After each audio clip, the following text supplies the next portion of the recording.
آج ہم بات کریں گے ایک ایسے شخص کی جو باہر سے تو چارمنگ، انٹیلیجنٹ اور گڈ لکنگ انسان تھا، لیکن اس کے اندر ایک خونخوار مونسٹر چھپا ہوا تھا۔ ہم بات کر رہے ہیں ٹیڈ بنڈی کی، ایک سیریل کلر جس نے اپنی چالاکی اور دلکشی سے نہ صرف لوگوں کو دھوکہ دیا بلکہ درجنوں معصوم زندگیوں کو تباہ کر دیا تھا۔ یہ کہانی اتنی خوفناک ہے کہ آپ کے رونگٹے کھڑے ہو جائیں گے۔ 24 نومبر 1946 ورمونٹ کے ایک چھوٹے سے شہر برلنگٹن میں ایک بچہ پیدا ہوا۔ اس کا نام رکھا گیا تھیوڈور روبرٹ کوول، لیکن دنیا اسے ٹیڈ بنڈی کے نام سے جانتی ہے۔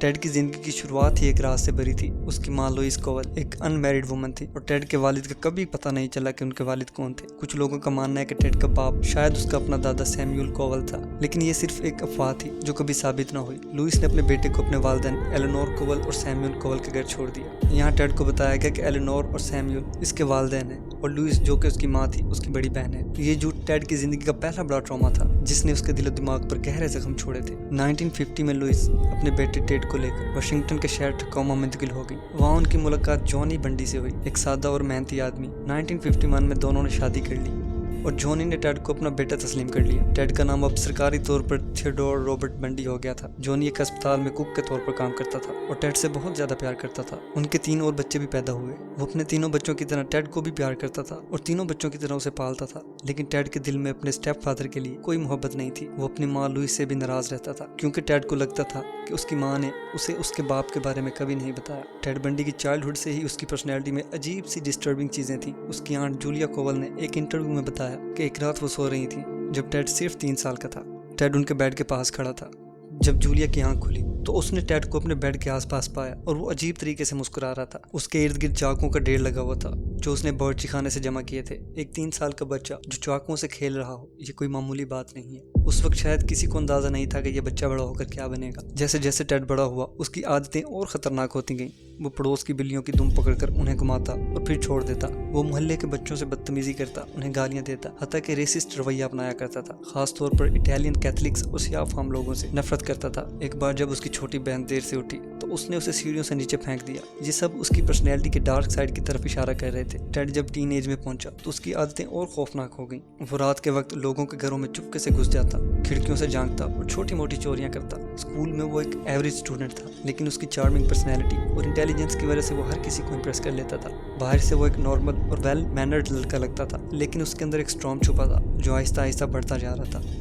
1960 کے آخر میں ٹیڈ نے یونیورسٹی آف واشنگٹن میں ایڈمیشن لیا جہاں وہ سائیکالوجی پڑھنے لگا۔ وہاں اس کی ملاقات اسٹیفنی بروک سے ہوئی، ایک خوبصورت اور امبیشیس لڑکی۔ دونوں کے درمیان رشتہ بن گیا، لیکن اسٹیفنی کو لگتا تھا کہ ٹیڈ کی زندگی میں کوئی کلیئر ڈائریکشن نہیں ہے۔ 1968 میں اسٹیفنی نے ٹیڈ سے بریک اپ کر لیا۔ یہ بریک اپ ٹیڈ کے لیے ایک بڑا ایموشنل بلو تھا۔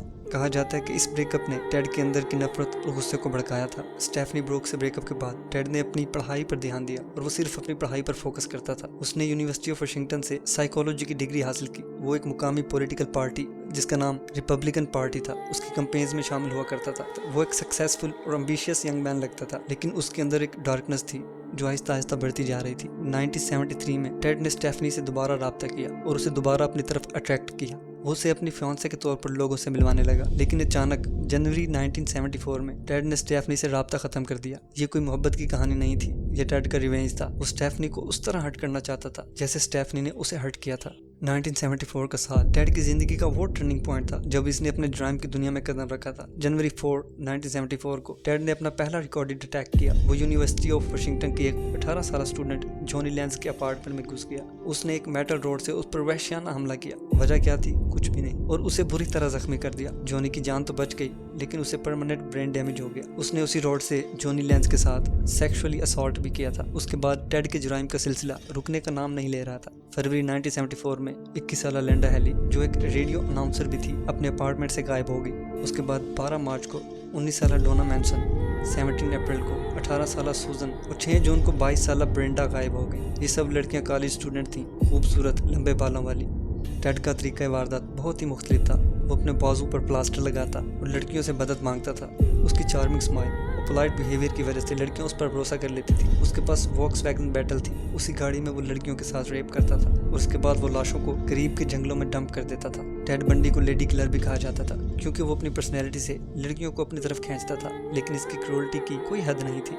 وہ نہ صرف لڑکیوں کو مارتا بلکہ ان کی لاشوں کے ساتھ نیکروفیلیا بھی کرتا تھا۔ وہ ان کے باڈی پارٹس جیسے بال یا کپڑوں کو ٹرافیز کے طور پر رکھتا تھا۔ 1974 کے آخر تک ٹیڈ کے جرائم واشنگٹن سے باہر پھیل گئے۔ وہ کولوراڈو کے شہر یوٹا میں شفٹ ہو گیا تھا، جہاں اس نے یونیورسٹی آف اوتا میں لا اسکول میں ایڈمیشن لیا، لیکن اس کا اصلی مقصد پڑھائی نہ تھی بلکہ نئے شکار ڈھونڈنا تھا۔ اکتوبر 1974 میں 18 سالہ نینسی ولکاکس غائب ہو گئیں۔ اس کے بعد 18 سالہ میلیسا سمتھ اور 17 سالہ لورا این بھی لاپتہ ہو گئیں۔ ان کی لاشیں بعد میں بری طرح میوٹیلیٹڈ حالت میں ملی۔ اگست 1975 میں ٹیڈ کی لوک نے اس کا ساتھ چھوڑ دیا۔ یوتا کے شہر سالٹ لیک سٹی میں ایک پولیس آفیسر نے اس کی گاڑی کو مشکوک پایا۔ جب اس کی تلاشی لی گئی تو اس میں ہینڈ کفز، رسی، اسکی ماسک، کروبار اور دیگر سسپیشیس آئٹمز ملے۔ پولیس کو شک ہوا کہ یہ چیزیں چوری کے لیے نہیں بلکہ کچھ سینسٹر مقصد کے لیے ہیں۔ ٹیڈ کو گرفتار کر لیا گیا۔ اس کی گاڑی سے لڑکیوں کے ہیئر سیمپلز ملے تھے جو بعد میں فورینسک کے لیے دیے گئے، اور اس کی گاڑی میں ملے ہیئر سیمپلز کچھ لاپتہ لڑکیوں سے میچ کر گئے تھے۔ 1976 میں ٹیڈ پر کیرل نامی لڑکی کے کڈنیپنگ کے چارجز لگے، جسے اس نے ایک فیک پولیس آفیسر بن کر اغوا کرنے کی کوشش کی تھی۔ کیرل خوش قسمتی سے گاڑی سے کود کر بچ گئی۔ اس کے علاوہ ٹیڈ کو ڈیبرا جینز کینٹ کے مرڈر سے بھی جوڑا گیا، جو ایک 17 سالہ لڑکی تھی جو اپنے اسکول سے واپسی پر غائب ہو گئی تھی۔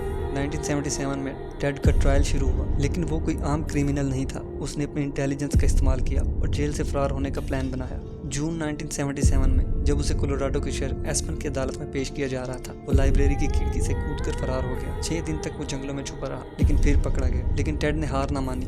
اس نے دوبارہ فرار ہونے کا پلان بنایا۔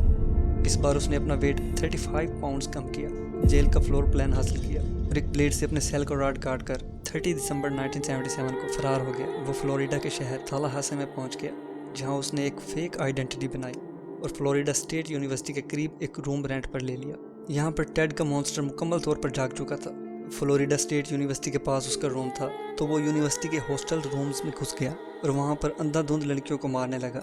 اس حملے میں ٹیڈ نے 3 سے 4 لڑکیوں کو قتل کر دیا اور 3 سے 4 لڑکیوں کو زخمی کر دیا تھا۔ یہ حملہ اتنا بروٹل تھا کہ پولیس بھی اسے دیکھ کر دنگ رہ گئی تھی، لیکن ٹیڈ کا خونخوار پن یہی نہیں رکا تھا۔ 9 فروری 1978 کو اس نے اپنا آخری شکار بنایا، 12 سالہ کمبرلی ڈیانی ریچ، جو اپنے اسکول سے لاپتہ ہو گئی تھی۔ اس کی لاش 7 ہفتوں بعد ایک سوامپ میں ملی تھی، جہاں اسے ریپ کر اس کا مرڈر کر دیا گیا تھا۔ 15 فروری 1978 ٹیڈ کو ایک چوری کی کار ڈرائیو کرتے ہوئے پکڑ لیا گیا۔ اس بار پولیس کے پاس اس کے خلاف سالڈ ایویڈنس تھے۔ اس کی گاڑی سے ملے ہیئر سیمپلز اور دیگر فورینسک ایویڈنس نے اسی ہاسٹل میں ہوئے مرڈرز سے جوڑا گیا۔ 1979 میں ٹیڈ کو ٹرائل شروع ہوا، جو کہ امریکن ہسٹری کا پہلا ٹرائل تھا جو لائیو ٹی وی پر ٹیلی کاسٹ کیا گیا تھا۔ دنیا بھر سے 250 سے زیادہ رپورٹرز اسے کور کر رہے تھے۔ ٹیڈ نے اپنی انٹیلیجنس کا مظاہرہ کیا اور خود اپنا ڈیفینس اٹارنی بن گیا۔